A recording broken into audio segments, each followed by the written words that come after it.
And now we also want to recognize the people in the audience that have also given up their Saturday morning to be here with us today. And we are going to ask for people to be respectful and allow those affected workers to come up and give their testimony first, so we can hear from their stories as well. We're going to have a red mic up here, and we're asking for those affected workers to come up and give their testimony first. And then after that, we can hear from other people in the audience. So whoever wants to go up and give their testimony, please feel free to do so. Hi, everybody. My name is Glenda Peoples, and I'm over here with Miss Olivia Curry and Miss Kathy. And I used to work. That's one thing that she forgot to mention. We used to work for Taylor Motors. We used to. They let us go Thursday because we were not happy with our job, because we are involved with all of you, with the union. My name is Bernice Randolph. I'm employed at Morehouse College through Sodexo. I've been at Morehouse for 7 years. I've been in the food and beverage industry for over 15 years. I worked at Emory and the University of Georgia. Never at one time had I been deprived of my unemployment. I did a great thing this year. I took some giant steps and I went back to college. All right. But in the process of taking those steps, I shed a lot of tears because when it came known to me that I would not be receiving my unemployment, I knew it would be difficult for me to attend school this summer, trying to get back and forth with no source of income. But not only was it hard to get transportation, it was hard to get food. Because if you're a student in the state of Georgia and you don't work 20 hours a week, you're not eligible for food stamps.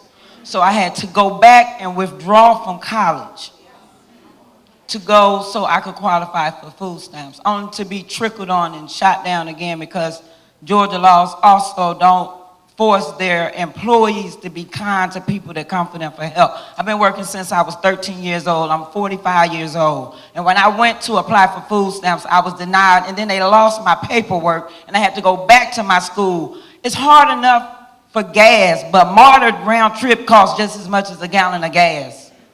So I like to say to Mark Butler, wherever you are, I'm looking forward to you reaping your seeds. Thank you. I'm a steward at Emory University. Ben, Erik, a few other people, April, they have a lot of people that started the union over there at Emory. And when I came here, excuse me 1 minute. I was bombarded with things that was going on here in Georgia, because I came from New Orleans through Katrina. And when I got here and found the things that I see what the state is doing to the people, it disgusts me, man. I get nervous, I get upset. I have scars on me that no one in this building have, like me. Because they're in my hand, feet, side, head. I have all that, But these folks worked very hard to get a union started here at Emory site, at other sites, SCAD, all over Georgia, to keep these people working, not homeless, begging for food and food stamps and, people willing to work. And we have to go through all of this behind a Mark Butler and the senator, the Senate, the youth, the Congress. I go around the church singing gospel. They don't like me when I come around. You know what I'm saying? Because I bring God with me. And the thing of it is, this is God's people. Everyone in here. And the thing of it is, we got to get this thing straight. We're going to have to go out and vote. Get rid of all these people that's not for America. What you're doing, I appreciate what you're doing. My name is David Gales. Let them know I'm bringing God. My name is Brenda Kendrick. I'm from Savannah, Georgia, and I'm an 18-year veteran driver. I work for First Student, and I'm a very proud member of Teamsters Local 728 in Savannah, Georgia. But I'm not going to take a lot of time. I had to borrow money just to get there to get here. But I had a bill collector tell me the other day, and this is really sickening. I'm trying to explain to this lady why I can't pay this particular bill. But on her end, she says, Miss Kendrick, she says, it seems to me that you just don't want to pay your bill. And I said, no, ma'am. I said, it seems to me I'm trying to tell you I ain't got the money to pay that bill. But it's humiliating. It's like she said, it's humiliating. So much degradation. But this summer hasn't affected me as badly as it has my coworkers. And my heart just goes out to them every day. I do what I can to help. Jerome's church has done so much to help all of us. My name is Michelle Stegner. I've been a driver for First Student for 11 years. I'm also a veteran driver. I just want to say that this action that Mark Butler has taken is unfair, unjust, and untimely. We only had 3 weeks' notice, not even enough time to even prepare not only ourselves but our families to prepare for this hardship. It has affected 750 employees in Chatham County. That's 2,100 families. People are getting put out of their homes, their utilities are being cut off, their car insurance, they can't pay their car insurance. And everybody in the state of Georgia knows if you can't pay your car insurance, your license gets suspended, then what happens? The kids can't get to school. It's unfair. All I gotta say is Mark Butler's inhuman. He's not even here to face us because he doesn't want to face us because he knows he is wrong. I only got one question for Mark Butler. How can you sleep at night knowing what you have done to us?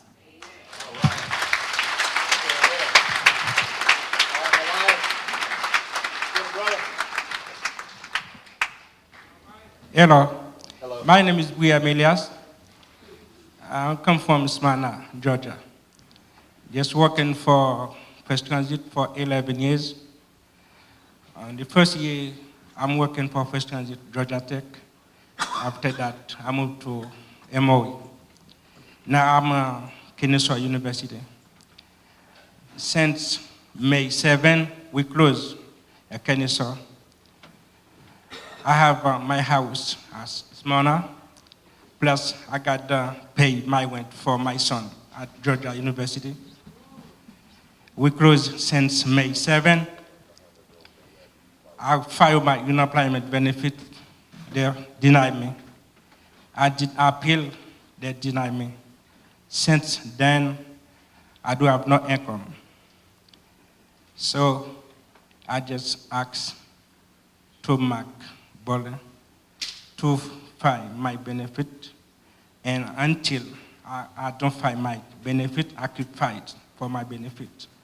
Since May, I do have no income, and I got paid my house at Smyrna, plus I got paid my apartment at Athens, Georgia, for my sons.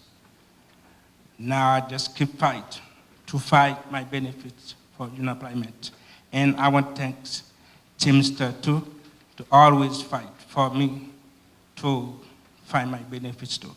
Thank you. My name is April Johnson. I'm one of the shop stewards over at First Transit with Local 728. I'm gonna try not to cry, but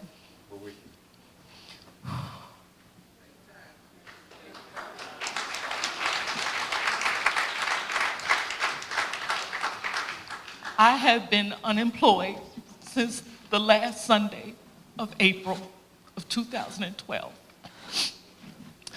I'm one of those affected employees who had not been able to collect unemployment until I had applied and I was denied.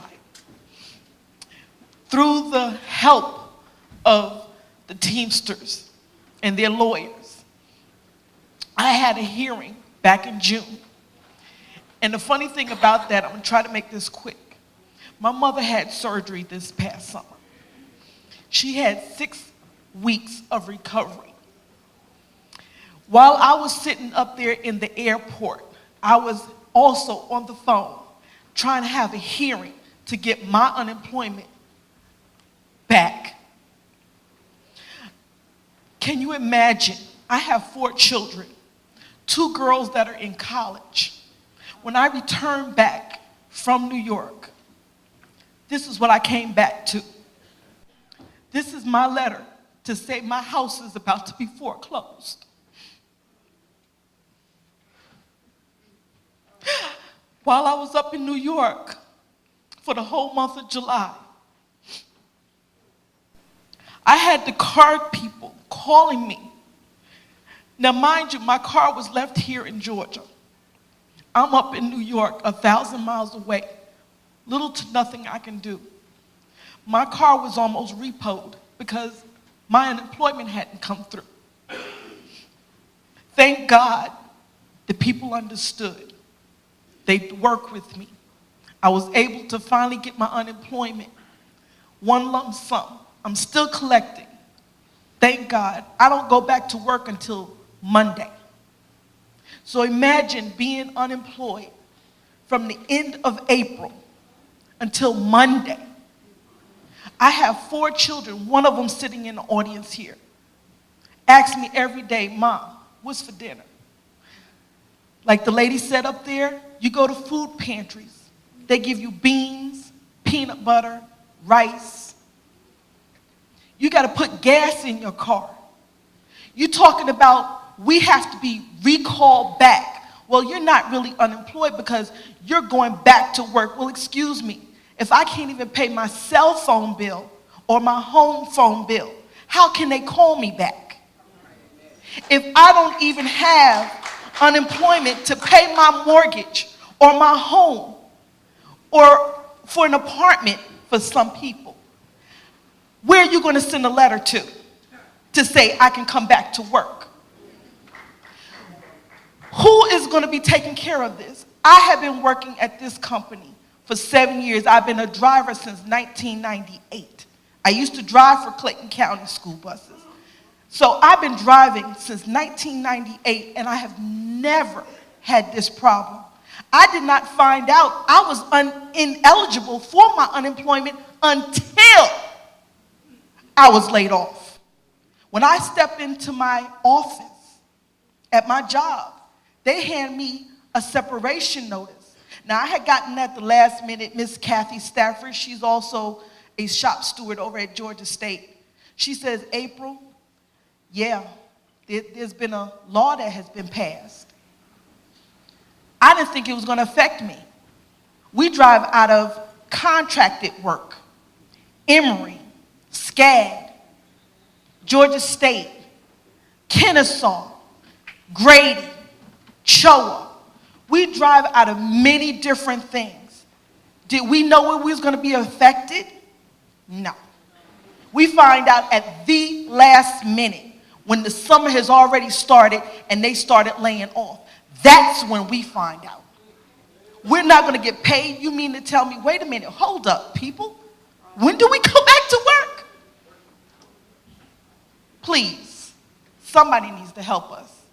And for those in Savannah, I really feel your pain. I really feel these people's pain.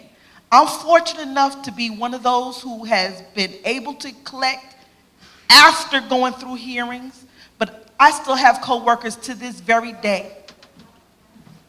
So, thank you for hearing me out. Have a good one.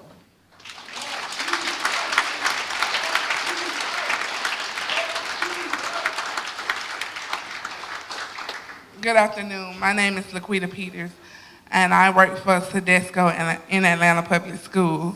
I have been working for Sedesco for 8 years now. Before Sedesco, I worked for Atlanta Public School. I've been in the food industry for 13 years. Just to go on a journey with me real quick, I became management 3 years ago. So my pay did increase. So when my pay increased, I thought, well, surely now I won't have to struggle as hard. Surely now, I can see the light at the end of the rainbow financially. And I found myself not being at that point. I found myself still as a manager making more money and still struggling. I'm struggling to pay bills because when you go and get necessary items, assistant food stamps, you don't qualify for that. I got bills that are steady coming. And then on top of that, this is the first year I ever had to go without unemployment. I asked Mark Butler, I want you to seize you just for 3 months, the same 3 months that we be out of work. Seize your bank accounts. Seize to write a check. Seize to receive money in. Seize to get money. Seize to pay your bills. Seize to feed your children. Seize to put gas in your car. Seize to have money to cut on lights. Seize to have a house to open the door and go in. Seize to have your kids come to you and ask you for the simplest thing and you can't provide it. Seize to ask your children, I know you go back to school in a week, but mama won't be able to buy you that uniform that the school say you must have. I know mama work in the school, but I'm sorry that I can't afford to put money on your lunch meal account because I can't afford it right now. I'm feeding, but I'm struggling to put food in my 2 kids' mouth. See, you don't understand unless you know those struggles. And I challenge him to do this and see where we're all coming from. Because see, when you make the money, you got savings set aside. But I'm sorry, I don't have that. I'm guilty. So if it's by my own fault, then by God, then you trust it to me. But it's not fair for us to have to endure these pains. Endure these pains, and yet the big companies continue to increase. Yet, I pose another problem to Mr. Butler. Why don't you make it mandatory for these companies to hire us full-time back and give us our benefits back and to give us our insurance back and to give us our wages back to make them help us to get what we were supposed to be, not steadily decreasing us and increasing them. But then let's turn it around and make it be equal level playing fields for everyone involved.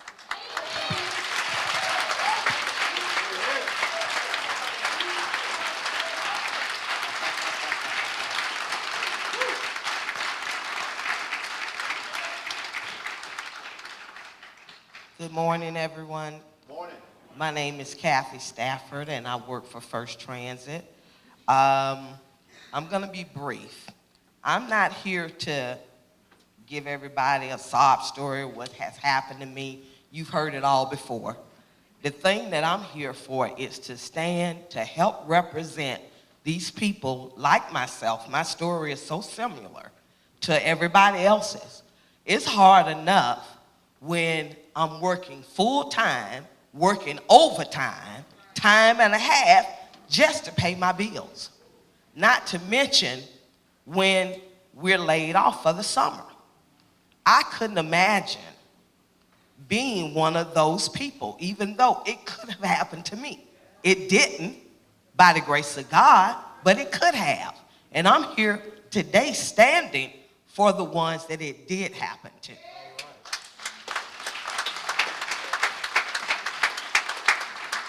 My co-workers know for a fact that if it was not for the fact that they have other contracts all around the city, we're lucky enough to be in Atlanta. I don't live in Savannah. I don't live in Macon, some of the smaller cities of Georgia where they have no options. We're lucky enough, my co-workers and I, to have extra work to go get. By the grace of God, they say, well, you can go here, you can go there. A lot of times we don't have the means to do that either. Gas to put in the car, MARTA fare to get to and from there, because you still have to pay your bills. I would like to see, one of the young ladies said, what would Mark Butler do if his job was taken from him? How would he pay his bills? Then he would want all the compassion of everyone else. However, he's not giving any compassion to us as workers. He has his job on account of us being here for him to regulate whatever it is his commissioner job entails, which is probably not a whole lot, because he has a lot of money to do a lot of things to really get nothing accomplished. So, you know, I feel so impelled to say we have to keep up the hard work. We thank the Teamsters, Local 728, because without them, we would not be as organized as we have become. And we appreciate them in our whole heart that they have helped us. And for the commissioner, and not the commissioner, but the congressman who are on this panel today, thank you for coming out, because you took time out of your schedule to come and hear us. We thank you for that. And everyone have a wonderful day. God bless.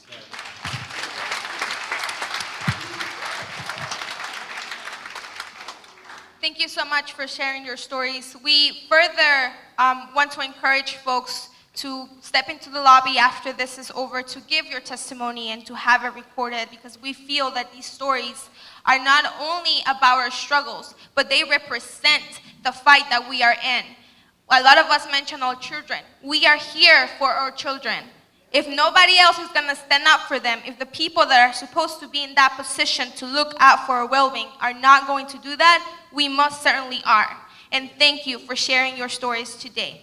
Now, I want to hear from the justices. I want to hear if they have any questions, and we want to open the space for any questions or statements that at this moment you want to make before reaching your conclusion. And I want to give it up for George Johnson to take the lead.